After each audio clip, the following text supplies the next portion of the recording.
ça va être une approche qui va être basée sur reprendre un petit peu sa vie en main et surtout donner la possibilité à chacun de pouvoir se dire si je veux que mon monde y change, je vais devoir commencer par changer par moi-même.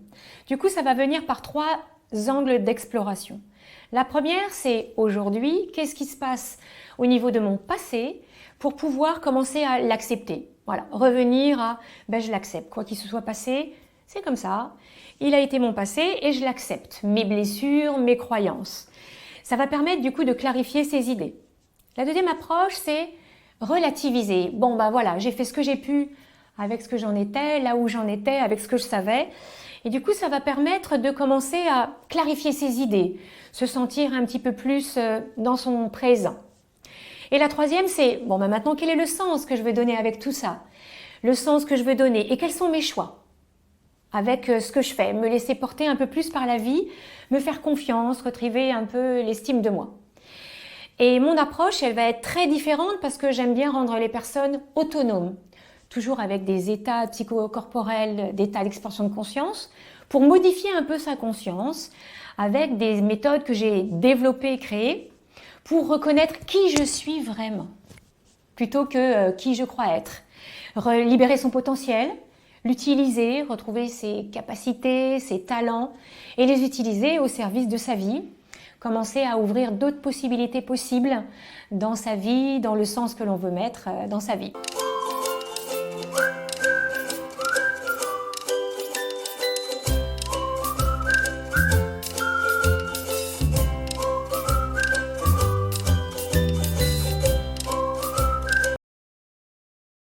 Une expansion de conscience, déjà il y a expansion. Donc déjà expansion, ça veut dire un peu, dans mon jargon, ouverture, changer d'angle de vue, regarder un peu avec, c'est déjà la différence avec une conscience ordinaire, où j'ai la perception de mon corps, de mon espace, de mon temps et de moi par rapport aux autres. Et du coup, une côté expansion, c'est déjà changer un peu d'angle de vue, changer de regard. Qu'est-ce que je peux appeler le côté conscience? Le côté conscience, c'est la perception de moi, de mon espace, de mon temps, dans mon environnement. Pouvoir aussi avoir la perception de pouvoir avoir la capacité d'agir sur moi, pour moi-même et pour les autres. Voilà, c'est vraiment ça la conscience. Et la conscience de mes sensations, de mes émotions et d'interaction avec ma tête et de mon intelligence. Ces états d'expansion de conscience ont été mesurés par des scientifiques et des neurologues au niveau des ondes cérébrales et de la cohérence cardiaque. Ça permet de, du coup, avoir une meilleure conscience et une perception de soi pour modifier un état, un espace, une situation, et je les utilise à chaque séance dans les différents outils que j'utilise pour la perception de soi qui va changer d'angle de vue pour un nouveau mieux-être en soi.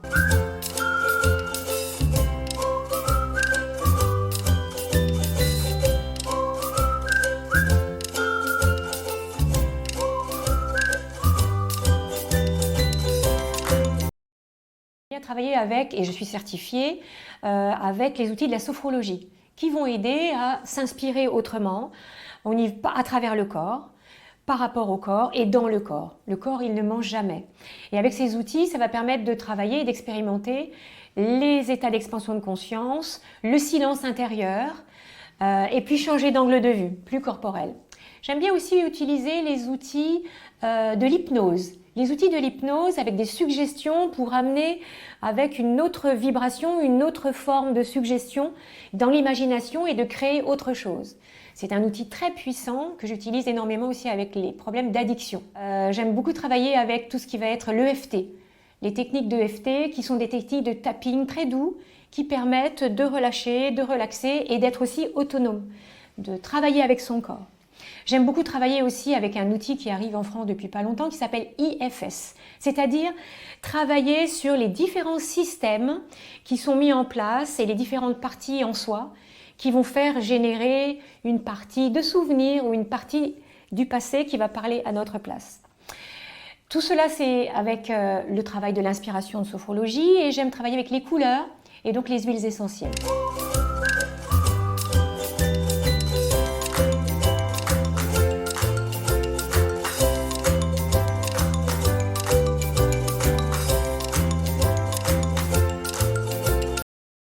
Alors les effets de ma pratique, c'est travailler par le corps, avec le corps, dans le corps et à travers le corps.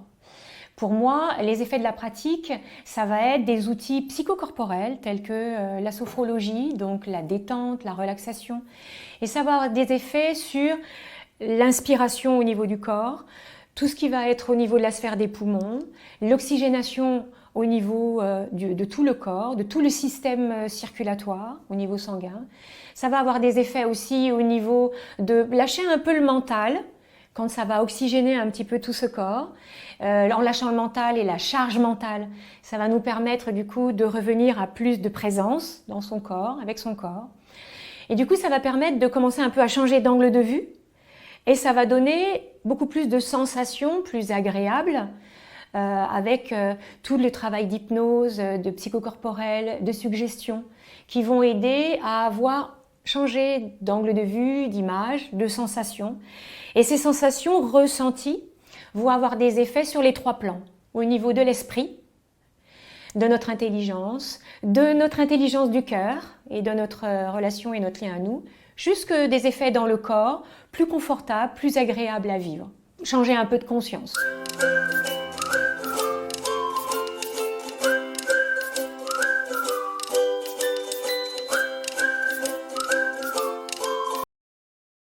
Dès le départ, rien que le fait de prendre rendez-vous, déjà, il se passe quelque chose. Parce qu'on ne vient pas chez moi par hasard. Ça veut dire qu'il y a une demande à l'intérieur de vous et qu'il y a déjà un processus qui se met en place. Au fur et à mesure de la séance, déjà dès la première séance, on va tout de suite pratiquer. Rien ne vaut la pratique. Et le fait de l'expérimenter, ça va déjà mettre un changement en vous, un changement d'angle de vue. Le plus important aussi, c'est oui, ce qui se passe dans les séances, mais surtout l'autonomie et la façon dont vous allez utiliser les outils que je vais vous proposer. Plus vous allez pratiquer, plus ça va bouger. Et du coup, dès la 2e séance, vous allez déjà sentir les progrès, vous allez sentir le changement. Alors on va se poser dessus, sur les progrès. Et votre prise de conscience de maintenant je veux travailler ça. Donc en fait c'est dès le départ. Combien de séances faut venir? La régularité. J'aime bien dire que les 3 premières séances sont assez cruciales pour enclencher un processus avec un processus pour la tête. La première séance, c'est faire connaissance. La 2e séance, c'est comment est-ce que je me l'approprie? Est-ce que je suis OK avec ça? Est-ce que j'aime faire ça? Et la 3e séance, c'est comment je l'engramme dans le corps. Et du coup, la régularité, j'aime bien dire 7 jours pour la tête, 7 jours pour le cœur, 7 jours pour le corps. Et du coup, entre 15 jours et avant 3 semaines, pour éviter de remettre un peu les anciennes habitudes psychocorporelles, les habitudes corporelles que l'on faisait avant. Donc j'aime bien tous les 15 jours à peu près, il n'y a pas besoin que ça dure trop longtemps, parce que le plus important c'est comment vous allez le faire chez vous. Comment est-ce que vous allez vous approprier les outils, et ça c'est magique.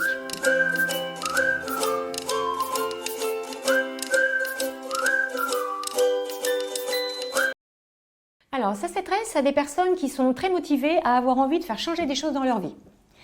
Ça s'adresse à des personnes qui parfois ont des problèmes au niveau physique, qui ont envie d'avoir un meilleur confort dans leur corps, de douleurs, de sensations, de choses qu'ils ont envie d'avancer. Ça s'adresse aussi à des personnes qui ont envie de calmer peut-être leur mental, la charge mentale, avec des problèmes de contrôle, de maîtrise, qui n'y arrivent plus. Ça s'adresse aussi à des personnes qui me disent, là moi, j'ai peur tout le temps, je fige, je me sens pas à l'aise dans mes relations. Du coup, qui ont envie de faire évoluer ça. Ça s'adresse aussi à des personnes qui ont des croyances limitantes, où ils se disent, mais à chaque fois, je me retrouve avec des habitudes du passé, et du coup, ça me déprime. Ça s'adresse aussi à des personnes qui ont peut-être aussi qui ont fait aussi des burn-out, des déprimes.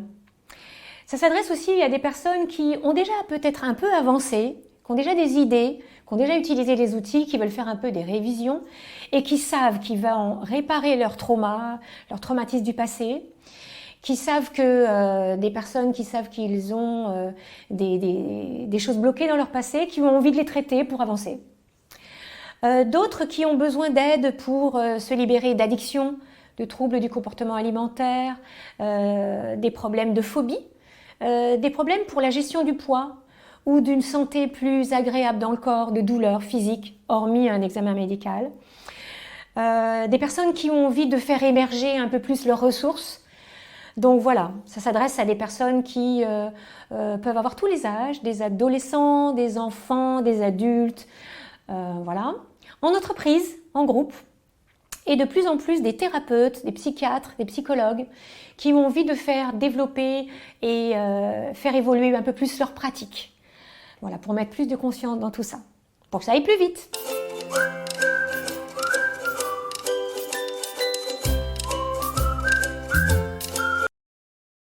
Je m'appelle Laurence Riès et je suis certifiée sophrologue. Je suis praticienne en technique de libération émotionnelle, psychocorporelle et sensorielle. Alors pour moi, je pars de l'idée qu'il y a deux sortes d'individus. Il y a ceux qui regardent le monde et se disent « mais pourquoi c'est comme ça ?» Et moi j'ai choisi de faire partie de l'autre partie qui se dit « si je veux changer le monde, je dois changer par moi » et me dire « mais pourquoi pas changer ?» Du coup, c'est un peu ce que j'ai mis en place aussi pour moi et ce que je propose, c'est-à-dire le fait de se dire « ça ne va pas passer que par le cerveau et le mental », ça doit passer par le corps. Donc c'est pour ça que j'ai adapté des techniques psychocorporelles. Moi, je viens d'un milieu du mouvement, de la danse, de l'image de soi, de l'affirmation de soi, de la gestuelle. Et donc, j'ai toujours été en lien avec le corps, afin que du coup, le corps puisse parler aussi et être plus confortable dans notre vie tous les jours. Ça fait depuis plus de 10 ans que je travaille aussi au niveau énergétique pour la reprogrammation des mémoires cellulaires qui sont encore engrammées dans le corps et utiliser ces mémoires, une énergie vibrante qui est présente au service de sa nouvelle vie, au service de sa nouvelle version. Voilà. Le but du jeu, c'est que le corps ne ment jamais, c'est réflexe et il est toujours dans le présent, parce que parfois la tête peut essayer de nous ramener au passé, le cœur il fait un peu comme il peut et du coup c'est par le ressenti, par le travail du corps que l'on peut faire le lien entre la tête, le cœur et le corps. Et c'est un peu ce que je propose, d'être plus en contact avec son cœur, en acceptant aussi sa tête et son fonctionnement, plus dans son corps, pour sa nouvelle vie.